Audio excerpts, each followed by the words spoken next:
안녕하세요. 근사한 남편을 둔 30대 후반 아내입니다.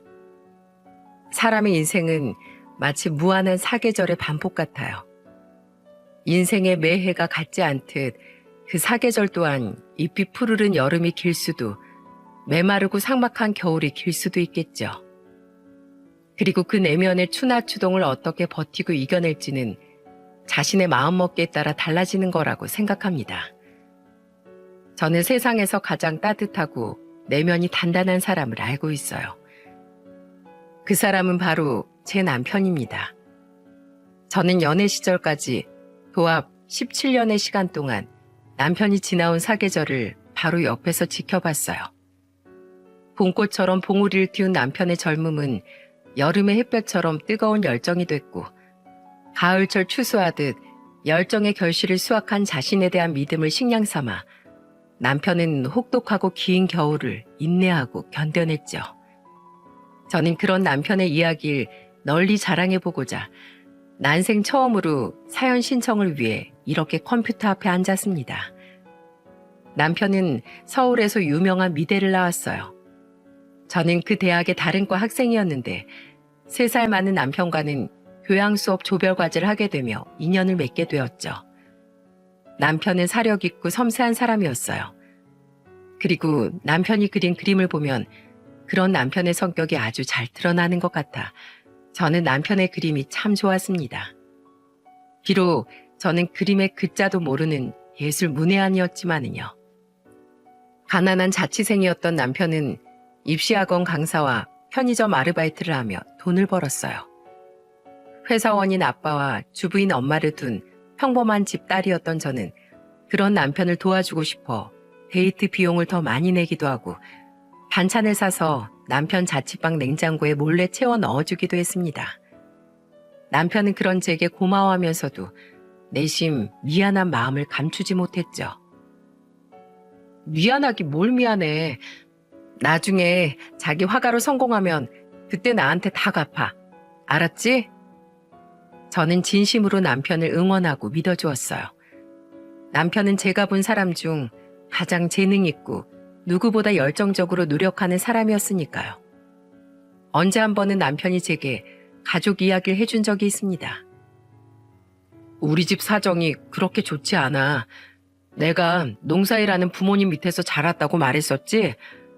원래 우리 집이 풍족하진 않아도 어렵게 살진 않았는데 나 입시학원 보내고 대학 등록금 대준다고 부모님이 소도 팔고 논도 팔고 하셨어.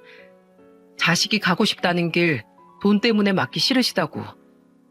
내 남동생은 어차피 자기는 공부에 뜻이 없었다고 하면서 고향 근처 도시에 있는 공장에 고등학교 졸업하자마자 취업을 했는데 그중 일부를 계속 집에 생활비로 보태고 있어. 한창 놀고 싶을 나이일 텐데 괜히 나 때문에 집 가세가 기울어서 힘들게 번 돈 온전히 혼자 쓰지도 못하고 말이야. 난 꼭 성공할 거야. 날 이렇게 믿어준 가족들을 위해서라도. 그리고 비록 지금은 내가 혜수 너한테 신세지고 있지만 네 말처럼 나중에 꼭 보답할게. 나 믿어줘서 고마워. 남편은 묵묵히 노력하면서도 힘들다는 내색 한 번 비추지 않았고 가난하지만 비굴하지도 또 그렇다고 자존심을 세우기에 급급하지도 않았습니다. 저는 그런 남편이 듬직하고 강한 사람이라고 생각했어요. 그리고 그런 남편의 옆에서 남편을 무너지지 않게 지탱해 줄 수 있는 든든한 조력자가 되어주고 싶었죠. 저보다 먼저 대학을 졸업한 남편은 몇 번 대학 동기 혹은 선후배들과 돈을 모아 전시회를 열긴 했지만 그다지 반응을 얻지 못했습니다. 집에 돈이 없어 유학은 꿈도 꾸지 못했고 아무리 그림을 그려도 점점 세상에 내놓을 기회가 적어져 가자 남편은 심적으로 매우 힘들어했어요. 분명 대학에 다닐 때만 해도 나름 기대를 받던 학생이었는데 사회에 나오자마자 세상에게 외면받으니 어쩔 줄을 몰랐던 거겠죠. 저는 그런 남편에게 대학을 졸업하자마자 청혼을 했습니다. 처음에 남편은 화들짝 놀라며 거절했어요. 나처럼 미래도 불투명하고 가진 것도 없는 사람이 어떻게 결혼을 해. 그건 욕심일 뿐이야. 혜수 너도 불행해질 길이고. 물론 오빤 성공하겠지만 그게 당장 내일이 될 수도 아니면 몇 년 후가 될 수도 있는데 그때까지 나 막연하게 기다리게 하려고? 아니면 나중에 성공하면 나 버리고 딴 여자 만나려고? 무슨 말을 그렇게 해. 당연히 절대로 아니지. 그러니까 결혼이 뭐 별건가? 손 꼭 붙잡고 힘든 일 있으면 같이 헤쳐나가는 거. 그게 결혼이고 부부지. 오빠가 제일 힘든 시긴 바로 지금. 나 오빠 옆에서 오빠를 도와주고 싶어. 나 번듯한 회사에 취업도 성공했으니까 우리 결혼하자. 내가 행복하게 만들어줄게. 결국 남편은 제 청혼을 승낙했어요. 그런데 문제는 바로 저희 엄마였습니다. 왜냐하면 대충 남편의 이야기를 들었던 엄마는 처음부터 남편을 탐탁지 않게 여겼거든요. 엄마는 제가 결혼 승낙을 받으러 처음 남편을 집에 데리고 간 날 남편을 위아래로 훑어보더니 대뜸 이렇게 물었어요. 그래, 자네 직업이 화가라고? 자네 지금 한 달 수입은 어느 정도 되나? 지금은 그림으로는 돈을 못 벌고 있고요. 미술학원에서 학생들 가르치는 일하면서 130 정도 벌고 있습니다. 130? 엄마는 남편의 적은 급여를 듣고는 눈이 휘둥그레졌습니다. 그리고 엄마는 굳은 표정으로 저를 보고 말했어요. 난 이 결혼 허락 못한다. 결혼은 현실이야. 둘 다 모은 돈도 없이 강민군 사는 월세방 빼서 대출 받아서 집 구하겠다는 거. 뭐 그것까지 내가 이해해 보려고 했어. 그런데 월급 130은 너무하지 않나? 요즘 화가며 연예인이며 하겠다고 나서는 사람이 얼마나 많은데 그런 사람 100명 중 1명도 성공할까 말까 한다더라. 근데 네가 그 100분의 1도 안 되는 가능성만 믿고 네 인생을 걸겠다고? 너 정말 인생 말아먹을 셈이야? 분위기는 싸늘해졌고 아빠는 아무 말 없이 일어나 베란다로 담배를 피우러 나가시더군요. 결국 그날 그 자리는 더 이상의 발전 없이 끝이 났고 저는 어깨가 축 처진 남편을 따라 나가며 연신 사과를 했습니다. 한편으론 두려웠던 것 같아요. 남편이 저와 결혼하지 않는다고 말할까 봐서요. 그런데 남편은 도리어 제 손을 꼭 잡으며 이렇게 말해주더군요. 나는 너희 부모님 마음 충분히 이해해. 귀하게 키운 딸을 나 같은 가난한 화가한테 시집 보내려니 얼마나 속이 상하시겠어. 그래도 난 너랑 결혼하기로 약속을 했으니까 부모님 마음에 들 수 있도록 내가 더 노력하고 잘할게. 남편은 정말 자신의 말처럼 저희 부모님께 결혼 허락을 받기 위해 노력했어요. 학원의 사정에 학생들 가르치는 시간을 하루 더 늘렸고 엄마의 모진 소리에도 꿋꿋이 저희 집에 찾아와 얼굴을 비추고 아빠와 서로 술잔을 기울이기도 했죠. 게다가 저 또한 남편과 곧 죽어도 결혼을 하겠다고 버티니까 엄마도 하는 수 없이 결혼을 허락하셨어요. 그리고 엄마의 마음을 돌리는 데는 뭐니 해도 아빠의 공이 컸습니다. 사람이 벌이는 좀 적어도 됨됨이 좋고 성실해 보이더만. 게다가 당신이 아무리 싫은 소리를 하고 본척만척해도 뚝심 있게 노력하는 모습을 보니 꼭 그림이 아니더라도 뭐든 할 사람이야. 그리고 자기들이 좋다는데 부모가 돼서 허락 안 해주고 배겨? 당신도 이제 날 그만 세우고 그 총각 우리 사위로 받아들이자고. 그렇게 우리는 엄마의 반대를 꺾고 결혼에 꼴이 날 수 있었어요. 시부모님과 시동생은 듣던 대로 참 좋은 분들이었습니다. 평생 농사일을 해온 탓에 마디가 굵어진 손가락으로 제 손을 쓰다듬으며 시어머니께선 이렇게 말씀하셨죠. 아이고, 서울 처녀라 그런지 손이 참 곱다 고와. 곱게 자란 서울 처녀가 아우리처럼 없는 집에 시집 온다는 게 쉬운 결정이 아니었을 텐데 아가 너에게도 딸을 보내주신 너희 부모님께도 우리가 고마운 마음을 감출 길이 없구나. 형수님, 전 결혼해서도 저희 부모님 모시고 여기서 같이 살 거니까 우린 신경 쓰지 마시고 형이랑 행복하게 사세요. 혹시 매달 용돈 같은 거 보내실 생각일랑 마시고요. 시댁 식구들은 행여 사정이 넉넉치 않은 자신들이 우리에게 짐이 될까 연신 자신들은 신경 쓰지 말라고 하더군요. 시댁 식구들의 마음 씀씀이가 고마우면서도 안타까워 저는 도리어 시댁 식구들에게 더욱 마음이 갔죠. 우리는 친정아빠가 도와주신 5천만 원과 남편이 모아둔 약간의 돈, 그리고 남편이 살던 월세 보증금을 빼서 보증금 5천에 월세 60짜리의 작은 빌라 반전세를 얻었어요.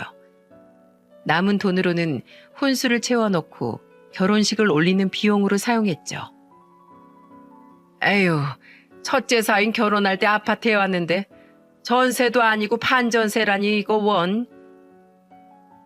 엄마는 반전세집을 얻었다는 말에 연신 한숨을 쉬었지만 저는 그 집이 나쁘지 않았어요.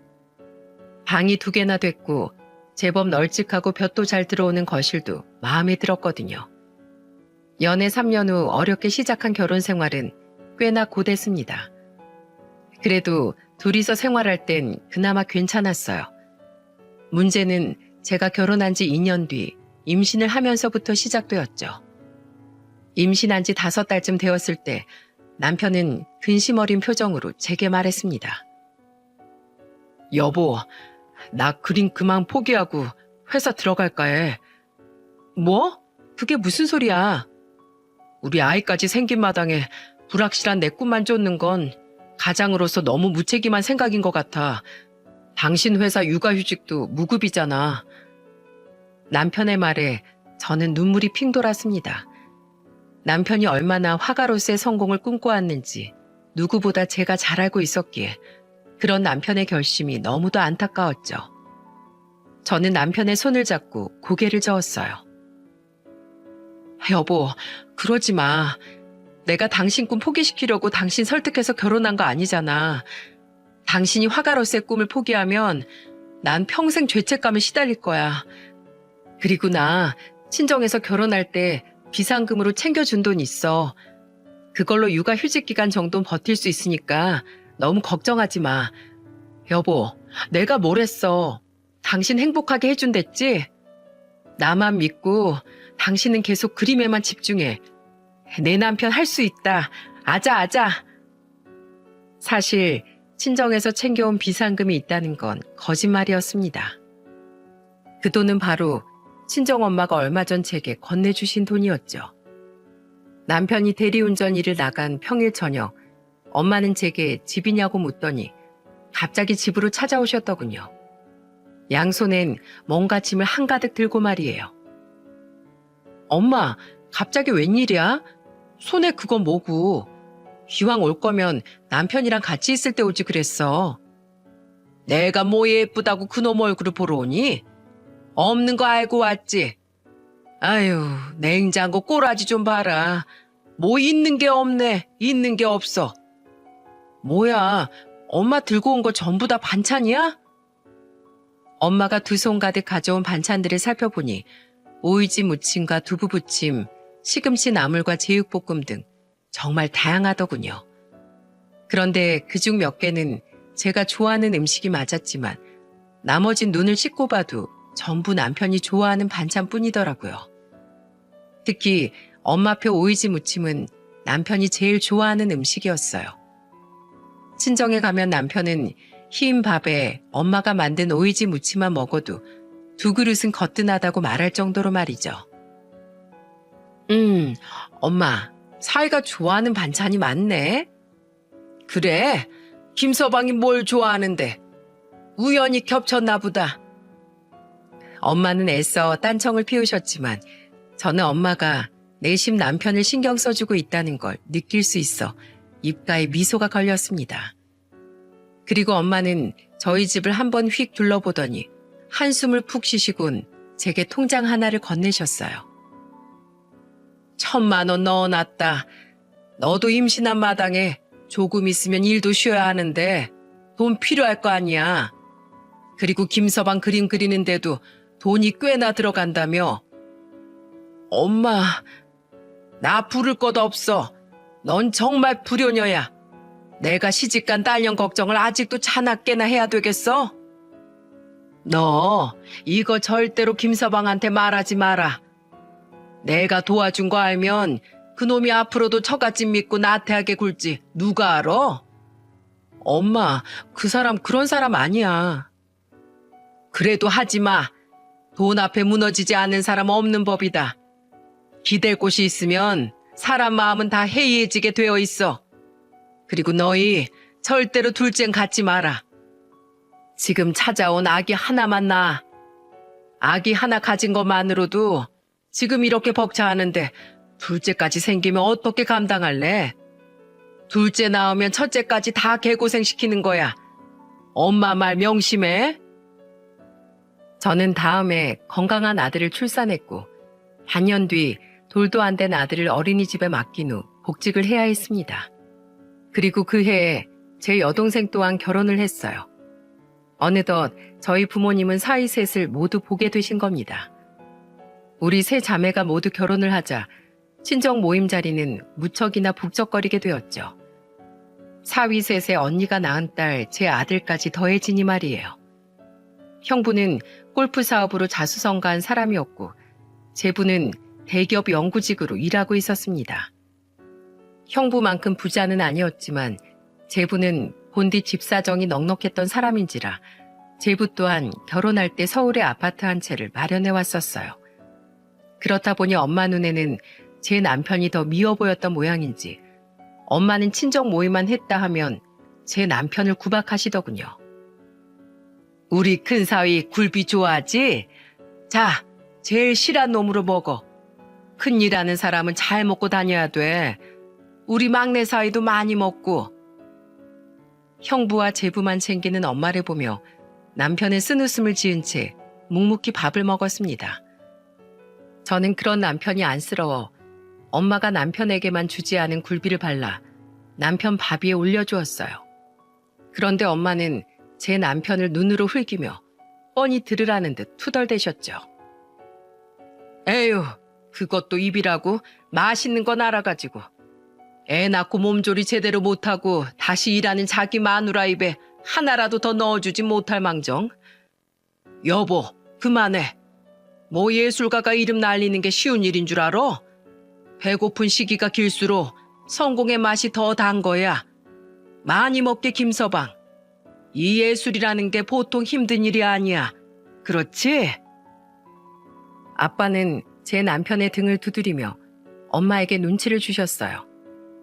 엄마는 아빠에게 입을 삐죽이며 고개를 돌리셨죠.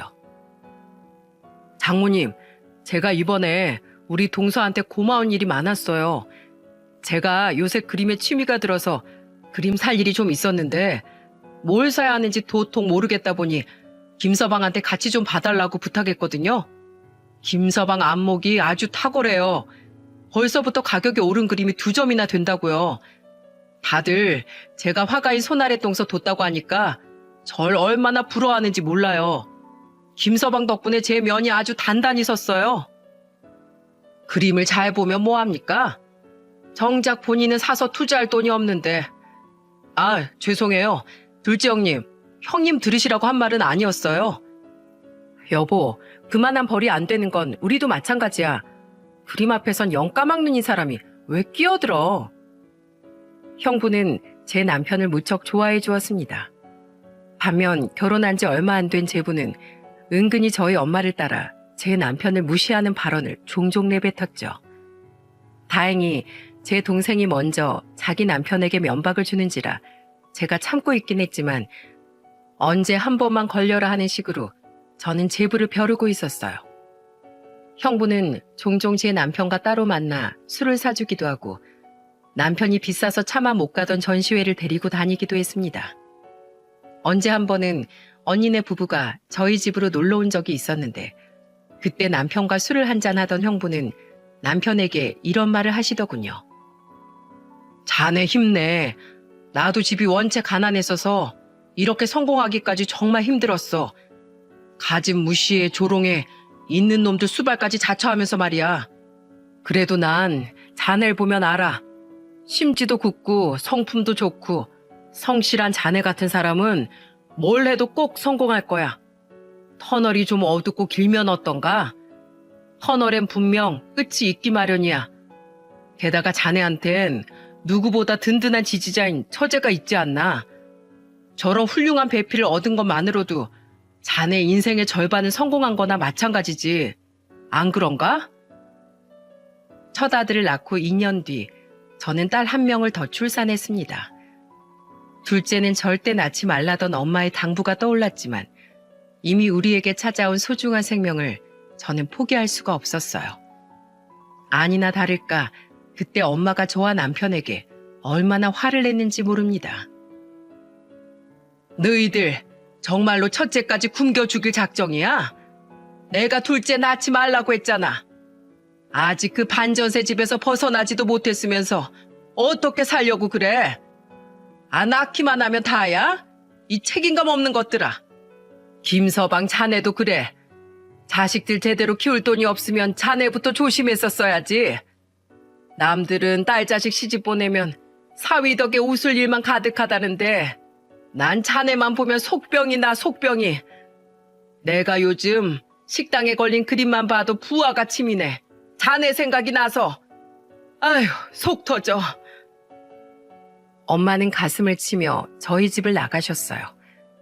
남편은 고개를 푹 숙이고 있었고 저는 그런 남편을 꼭 안아주며 다독였죠. 둘째를 낳은 이후 남편은 친정에만 가면 눈에 띄게 기가 죽어 있었습니다.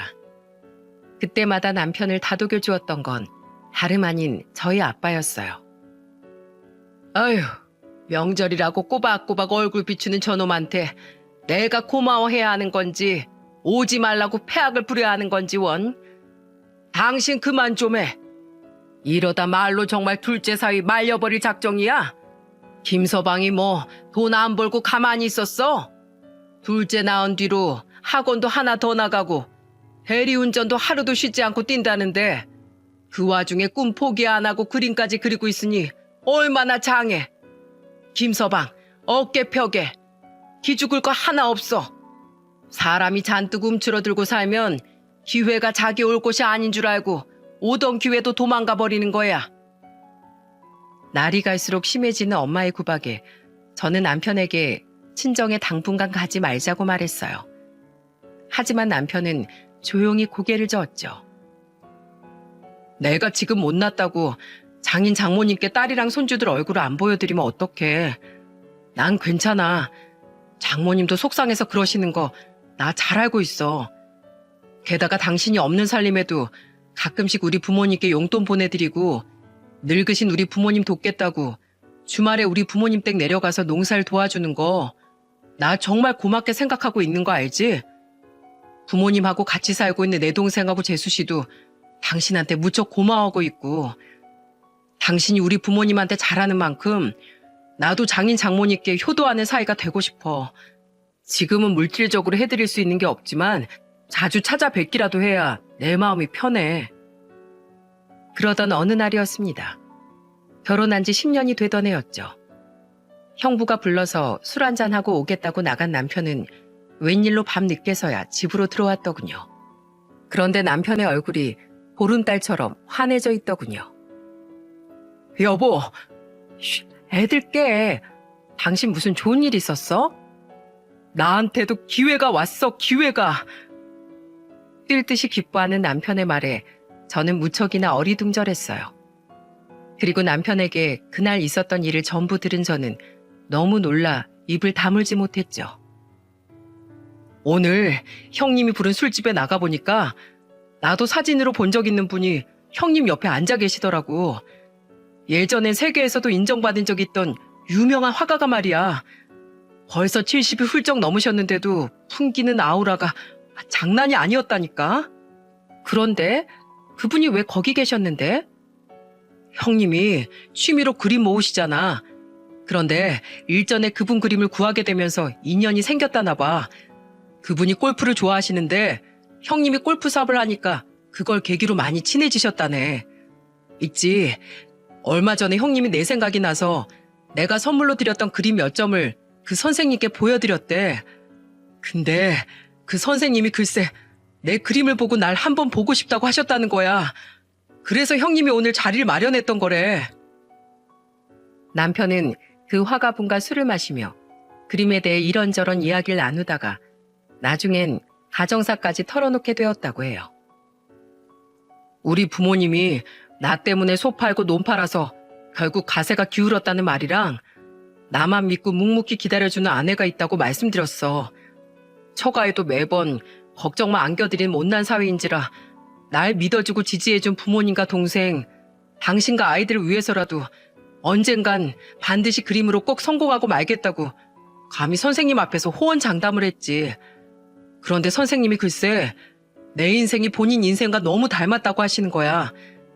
자신도 가족들이 자기를 위해 살림 미천 다 드러내며 지원해준 덕에 그렇게 성공할 수 있었다고. 그러시면서 뭐라는 줄 알아? 당신 너무 놀라지 마. 글쎄 선생님이 나한테 자기 밑으로 와서 배워보라고 하셨어. 제자 안 받기로 유명하신 그분이 말이야. 그 선생님이라는 분은 제 남편의 그림을 눈여겨보기도 했지만 무엇보다 제 남편의 사정과 성품을 보고 그런 결심을 했다고 하셨습니다. 형부는 그 옆에서 자기가 봐도 제 남편이 참 된 사람이라며 칭찬을 아끼지 않았다고 해요. 이후 남편은 그분의 화실로 출근하기 시작했습니다. 저는 남편에게 대리운전도 학원 강사 일도 그만두고 그림에 집중하라고 말했어요. 어렵게 온 기회를 놓쳐 나중에 후회하지 않도록 최선을 다하라며 말이죠. 우리는 그래도 혹시 모른다는 마음에 양가 가족들에겐 남편의 일을 말하지 않았습니다. 무엇보다 남편이 그러길 원했죠. 결과가 기대만큼 좋지 못하면 괜히 가족들에게 실망만 안겨줄 것 같아서요. 우린 형부에게도 당분간 비밀로 해달라고 부탁을 드렸고 형부는 이유를 묻지 않고 그저 고개만 끄덕이셨어요. 하지만 우려했던 일이 무색하게도 남편의 그동안의 노력은 점점 빛을 발하기 시작했습니다.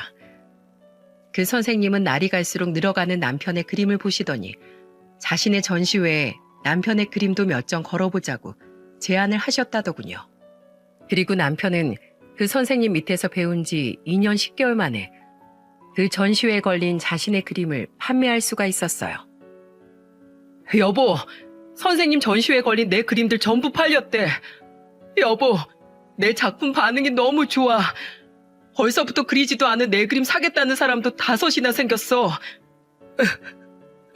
여보, 내가 그림으로 돈을 벌었어, 돈을. 울지마, 여보. 이렇게 좋은 날에 왜 그렇게 울어? 남편이 세상에 인정받기 시작하면 저는 마냥 행복할 줄로만 알았어요. 끊임없이 이 날을 상상해보곤 했었으니까요.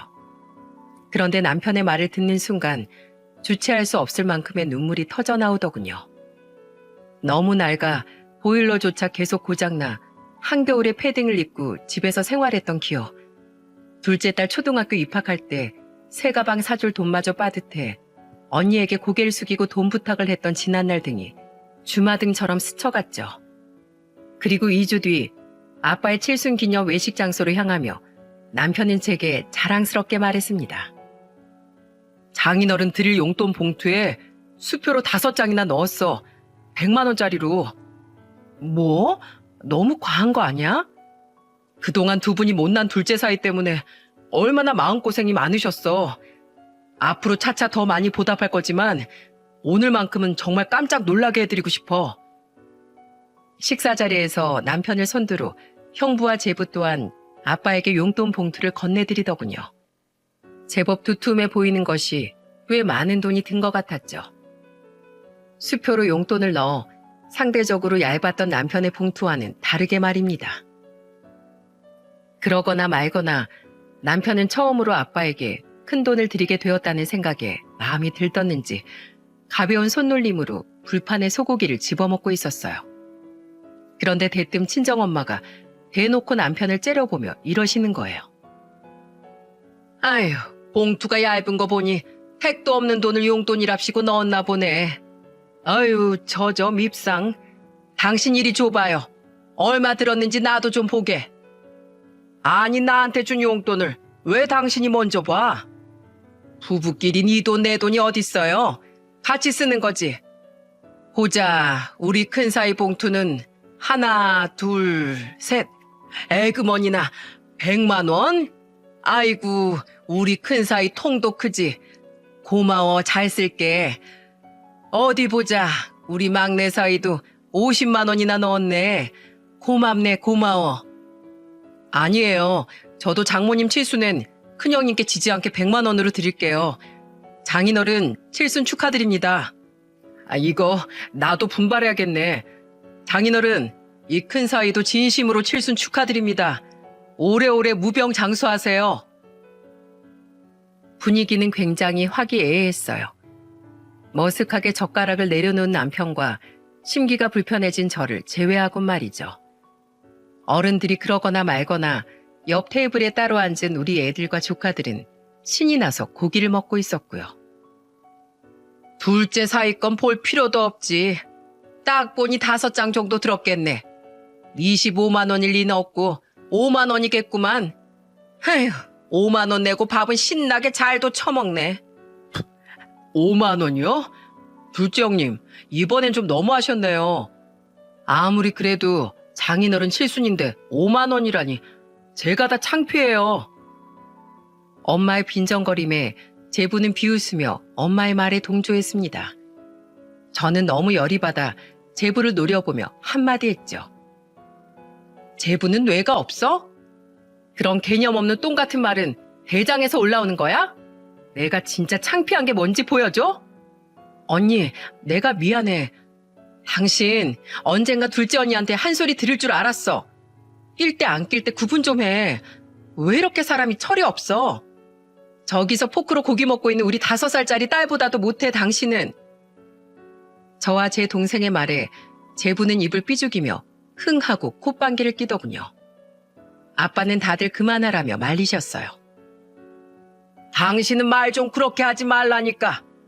우리 귀한 사이들 셋 다 모두 고맙네. 이 돈은 내가 잘 뒀다가 좋은 데 쓸게. 그리고 아빠는 남편이 창피할까봐 걱정이 되셨는지 남편이 드린 봉투는 열어보지도 않고 안주머니에 넣으려고 하시더군요. 저는 그런 아빠를 만류하며 말했어요. 아빠, 우리 봉투도 열어봐. 그래도 아빠 둘째 사이가 마음을 담아 드린 돈인데 금액이 중요해? 얼른. 아이고, 그래. 내가 실수했구나. 우리 김서방을 내가 서운하게 만들 뻔했어. 자, 어디 보자. 우리 김서방 마음 좀 받아볼까? 아빠는 황급히 사과하며 남편이 드린 용돈 봉투를 열어보였습니다.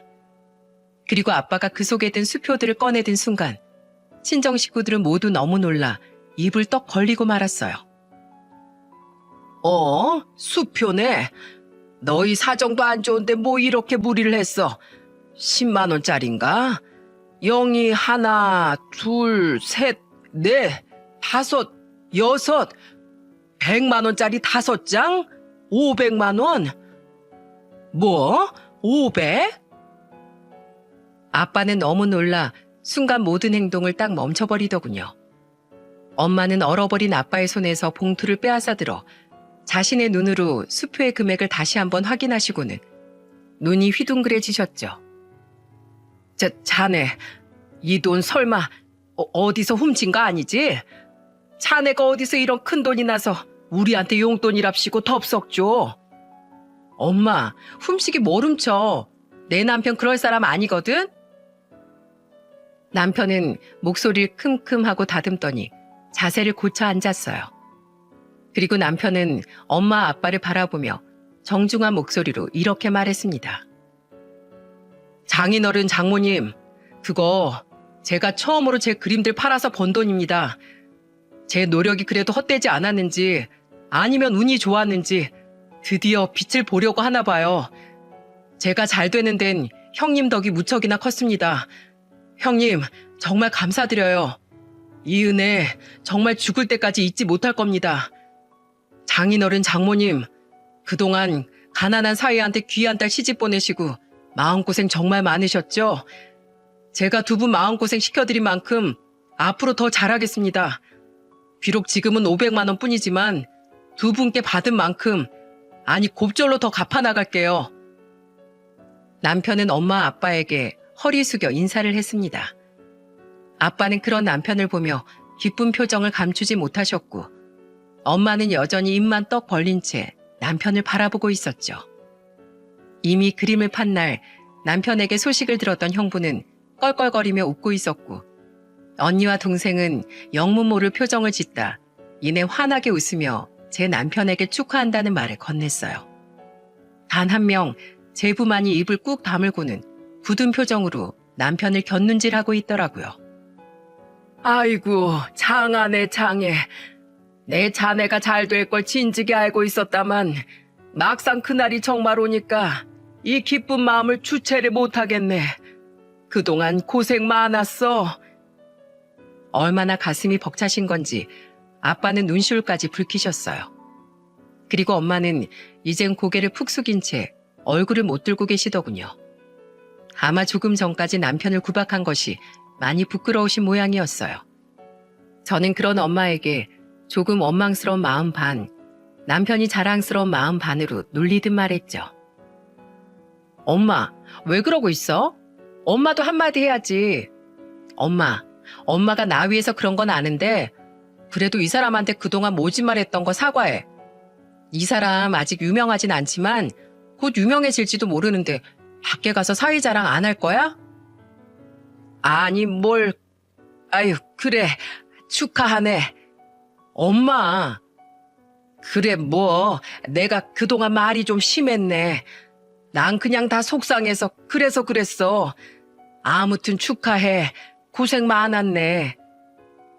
엄마는 뻘쭘한 표정으로 남편의 눈을 쳐다보지도 못한 채 우물쭈물 말씀하셨습니다. 하지만 남편은 엄마에게 웃으며 말했어요. 아니에요, 장모님. 오히려 제가 더 죄송하죠. 13년 동안 못난 사위 기다려주셔서 정말 감사드려요. 내가 딱히 뭘 기다리거나 한 건 아니었는데 아무튼 사이가 일이 잘 풀렸다고 하니 나야 좋지 뭐. 좋네, 좋아. 엄마는 이 상황이 너무 민망한지 어쩔 줄을 모르더군요. 남편은 그런 엄마에게 잠시 기다려달라고 말을 하더니 이내 차에 싣고 온 또 다른 선물을 가지고 돌아왔어요. 그리고 그 선물을 본 아빠 엄마는 또 한 번 무척이나 놀란 기색을 감추지 못하셨습니다. 그 선물이 뭐였냐면 말이죠. 우와, 할아버지랑 할머니다. 엄마, 그림이랑 할아버지 할머니 얼굴이랑 완전 똑같아. 그건 바로 각각 엄마 아빠의 초상화가 담긴 커다란 금태 액자 2개였어요. 남편이 바쁜 와중에도 직접 그린 후 손수 액자까지 골라서 끼워온 세상에 단 하나밖에 없는 초상화 말입니다. 친정 식구들이 우아하며 그림을 구경하던 가운데 엄마의 시선은 엄마의 초상화 제일 아래로 향했어요. 그리고 그곳에 적힌 문구를 물끄러미 바라보던 엄마는 결국 눈물을 뚝뚝 떨구고 말았죠. 자네 정말. 그곳엔 남편이 꾹꾹 눌러 쓴 진심 어린 문장이 적혀 있었습니다. 장모님, 항상 감사하고 사랑합니다. 오래오래 건강하세요. 둘째 사위 김강민 올림. 뭐야? 아니 왜 내 초상화엔 아무런 말도 안 적혀 있어? 이거 사위 사랑은 장모가 아니라 장모 사랑은 사위일세.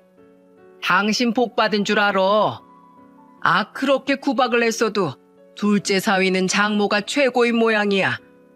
당신 왜 그렇게 서럽게 울어? 왜? 그동안 김서방한테 못되게 군 게 엄청 미안한 모양이지? 아빠는 그 문구를 보며 너털 웃음을 터뜨리셨어요. 엄마는 감격에 겨우면서도 그동안 남편에게 했던 모진 말들이 떠올랐는지 두 손으로 얼굴을 가리고는 흐느낌을 멈출 줄 모르셨죠. 내가 그동안 자네한테 얼마나 못되게 굴었는데 자네 왜 나한테 원망 한 번을 안 하나?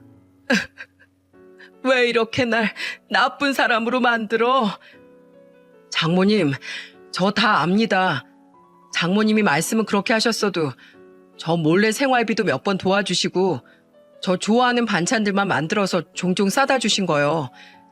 저희 집에 오이지 무침이 끊긴 적이 한 번도 없는데 제가 어떻게 그걸 몰랐겠어요. 장모님이 저 걱정하고 생각해 주시는 마음 그렇게 잘 아는 제가 어떻게 장모님을 원망할 수 있었겠냐고요. 장모님, 그동안 모질게 말씀하신 것들 다 혜수가 고생하는 모습을 보고 속상해서 그러신 거, 또 저 더 분발하라고 다그치신 말씀이신 거 잘 알고 있고 충분히 다 이해합니다. 저 장모님 하나도 밉지 않아요. 오히려 장모님이 뒤에서 묵묵히 도와주시지 않았다면 전 아마 지금쯤 그림 포기하고 그냥 어중간한 회사원이 되어 있었을걸요? 오랜 시간 걱정시켜드려서 죄송해요.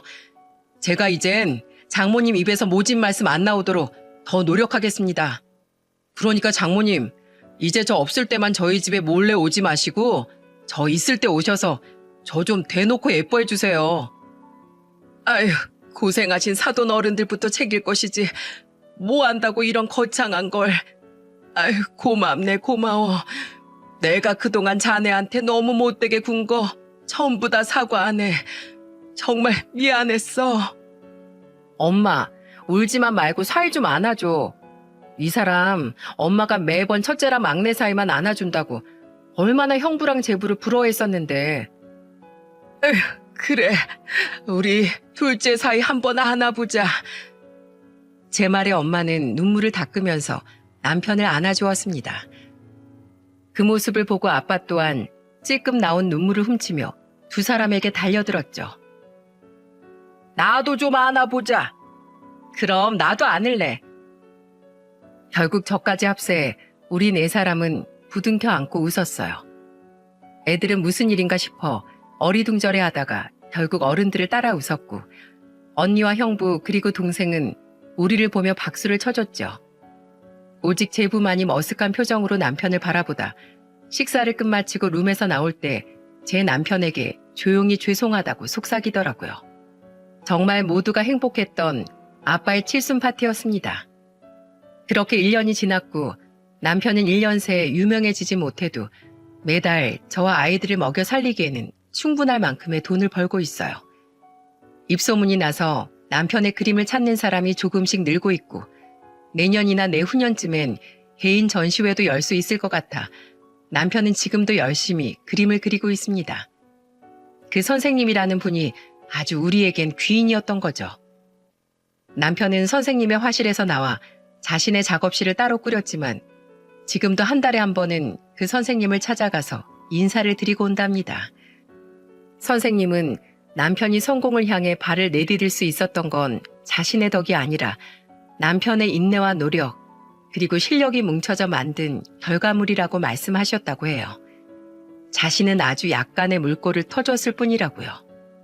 그렇게 남편은 아직 유명세를 얻지 못했지만 언젠간 보다 많은 사람들이 남편의 이름을 알게 될 그날을 저와 함께 꿈꾸며 희망차게 살아가고 있어요. 그리고 저와 남편은 이제 시댁에 매달 50만 원씩의 용돈을 보내드린답니다. 아유, 이제 막 잘 되기 시작한 거라며 이 돈 모아서 너 이사부터 가. 엄마, 저희 돈 충분히 모으고 있어요. 그리고 저희 청약 당첨돼서 내후년에 새 아파트로 들어가요. 그때가 되면 드디어 반전세살이도 끝이라고요. 그동안 월세가 계속 올라서 매년 걱정이었는데 이사갈 생각하니까 속이 다 후련하네요. 엄마, 아버지, 그동안 포기하지 않고 저 믿어주셔서 감사해요. 지금은 50만 원씩이지만 앞으로 돈 더 많이 벌어서 두 분 호강시켜드릴게요. 우와, 우리 엄마 아버지 큰아들 한번 잘 키우셨네. 우리는 언제 자식 다 키워서 자식 덕 좀 봐보려나. 왜 자식 덕을 봐? 이 형 덕을 봐야지. 그동안 부모님 잘 모셔줘서 고맙다. 재수씨, 제가 매번 감사드리고 있는 거 알죠? 제가 돈 많이 벌어서 내 식구 꼭 더 좋은 집으로 이사시켜 드릴게요. 이 집은 너무 낡았잖아요. 드디어 시댁 식구들에게 보답할 수 있게 되었다며 남편이 얼마나 좋아했는지 모릅니다. 시부모님과 시동생 그리고 동서 또한 드디어 일이 풀리기 시작한 남편을 보며 흥분된 마음을 가라앉히지 못했죠. 그리고 얼마 전엔 형부가 술에 떡이 된 남편을 끌고 집으로 오셨더라고요. 처음 보는 남편의 모습에 제가 깜짝 놀라자 형부는 웃으며 절 안심시켰어요. 김서방이 그동안 나한테 얻어먹었으니 자기가 비싼 술을 사겠다면서 그 독한 양줄 뭣도 모르고 시켰다가 저렇게 훅 가버렸어. 그리고 나한테 평생 갚지 못할 은혜를 입었다고 술에 취해서 계속 중얼거리더라고. 이거 참 감사도 한두 번이지 계속 들으니까 오히려 민망한 거 있지? 내가 뭐 대단한 일을 했다고. 아무튼 김서방이 잘 돼서 나도 너무 좋아 처제. 얼마 전엔 내가 좀 알려줬더니 골프도 곧잘 치더라고. 정말 김서방하고 난 영혼의 단짝이라니까. 그리고 제부는 가족 모임에서 유독 친해 보이는 남편과 형부 사이가 내심 부러웠는지 요즘엔 저희 남편에게 연락해 자기도 끼워달라고 은근슬쩍 부탁하곤 합니다.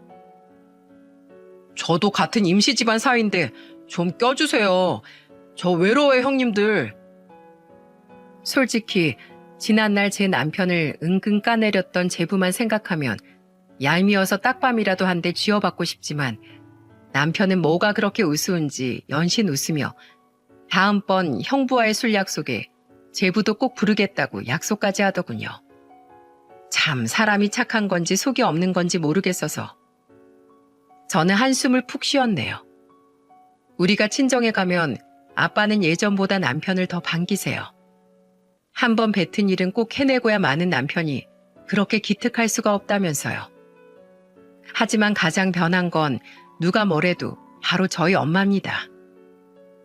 우리 둘째 사위 왔어? 아이고 한번 안아보자. 오느라 고생했어. 배고프지? 이 장모가 솜씨 한번 부려봤네. 얼른 와서 앉아. 처음엔 조금 어색했는지 남편에게 대면대면 굴던 엄마는 이젠 친정에 가자마자 손주들보다 남편을 먼저 반기십니다. 그리고 우리가 갈 때면 무슨 날도 아닌데 항상 식탁엔 거의 15첩 반상이 차려져 있곤 하죠. 물론 그중 탑처럼 쌓여있는 건 뭐니 해도 엄마표 오이지 무침이고요. 남편은 그동안 못 받은 장모님 사랑을 듬뿍 받는 것 같아 너무 좋다며 자꾸만 친정에 가자는 걸 제가 겨우 말려서 덜 가게 되는 횟수가 2주에 한 번이네요. 아, 그런데 우리 외손자가 이번에 미술대회에서 상을 받았다며? 이제 11살이 된 저희 아들은 자기 아빠를 닮아서 그림 솜씨가 무척 좋습니다. 미술대회에 나가 매번 상을 받고 올 정도로요. 저는 은근슬쩍 남편에게 아들이 미술을 한다고 하면 시킬 거냐고 물었더니 남편이 심각한 표정으로 고민하다 이렇게 말하더군요. 글쎄, 이 길이 얼마나 힘든지 아니까 웬만하면 안 한다고 했으면 좋겠는데 귀엽고 자기가 해보겠다면 어쩌겠어. 시켜야지. 부모는 자식이 자신의 선택을 믿고 나아가게끔 뒤에서 묵묵하게 응원해주는 사람이니까 속 좀 썩어도 어쩔 수 없지 뭐. 우리 미연인 부디 예체능 말고 공부에 재능이 있었으면 좋겠네. 남편은 옆자리에 앉아 신나게 갈비를 뜯던 9살 배기 둘째 딸의 머리를 쓰다듬으며 웃어 보였습니다. 그 모습을 보니 제가 요새 인생 최고의 행복을 누리고 있는 것 같아 괜히 가슴이 벅차오르더라고요. 그리고 바로 어제 남편은 저녁 식사를 하다 말고 절 바라보며 이렇게 말했어요. 여보, 고마워. 예전에 약속했던 것처럼 앞으로 내가 꼭 당신 호강시켜줄게. 당신은 내 인생 최고의 복이고 행운이야. 저는 괜히 쑥스러워져 밥이나 먹으라며 남편에게 틱틱댔지만 사실은 남편의 진실된 말이 감동으로 다가와 코끝이 찡해졌었어요. 제 남편의 작은 성공기 어떠셨나요? 비록 이제 오르막길 초입에 도달했을 뿐이지만 그래도 오를 수 있는 산 언저리 닿기까지의 남편의 인내와 노력은 전 정말이지 존경하고 있습니다. 부디 제 남편의 이야기가 힘겨운 시간을 지나고 있을 많은 분들에게 희망이자 응원의 메시지가 되었으면 좋겠어요. 만약 이 사연이 채택된다면 우린 얼마 뒤 있을 엄마 생신에 친정 식구들 모두와 함께 사연을 들으려 합니다. 비록 듣는 내내 엄마는 얼굴이 빨개졌다, 파래졌다를 반복하겠지만 지금은 제 남편과 둘도 없는 장모 사이사이이니 불편해질 일은 없을 거라고 생각해요. 우리 가족에겐 잊지 못할 이벤트가 될 것 같아 저는 벌써부터 신까지 나네요. 이야기를 마치기 전에 오해가 있으실 것 같아 덧붙입니다. 김강민이란 남편의 이름은 제가 임의로 지어낸 가명이에요. 혹시 제 남편의 유명세를 위해 제가 이런 사연을 보냈다고 많은 분들이 오해를 하실까봐 애초에 오해의 소지가 없게끔 이름을 바꿔 적었죠. 저는 그저 제 남편과 저희 가족들의 파란만장한 이야기를 얘기해보고 싶었을 뿐이니까요. 그럼 많은 분들이 저희 가족의 이야기를 즐겁게 들어주셨길 바라며 이만 글을 마치겠습니다. 다들 행복한 가을 보내세요.